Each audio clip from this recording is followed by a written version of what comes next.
Hey friends, Pastor David here with this week's Midweek Minute.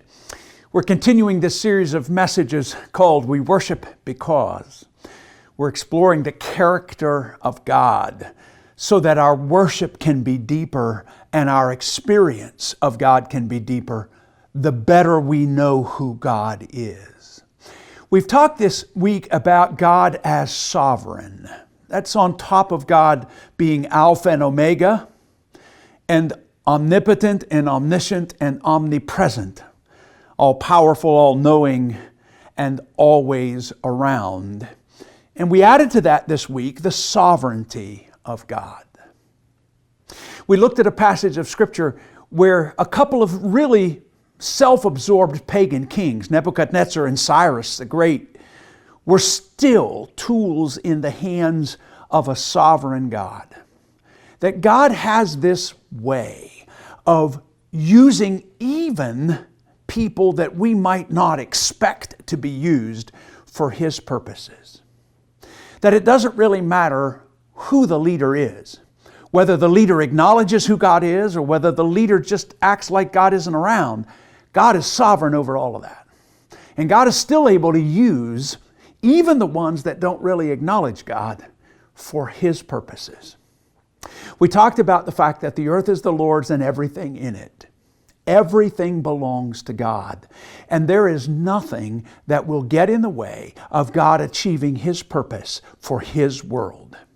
Now, if we take that from a macro kind of a look to a more personal kind of a look, if God is sovereign over everything that goes on in the world, God is sovereign over what's happening in your life and in mine. That even the hard things do not get in the way of God achieving His purpose for your life and for mine. And there's a powerful comfort in that. Life is hard sometimes. Life is filled with struggle that we sometimes think are going to get the best of us. But when we know that God is sovereign, and when we know that God is able to use even self-absorbed guys like Nebuchadnezzar and Cyrus the Great, then God can take no matter whatever it is in our lives and use it to push His purpose forward. There is comfort in that. But I also suggested this weekend that that's a commission. That in the craziness of the world that we live in today, the people who follow Jesus are called to witness powerfully to the sovereignty of God in the world.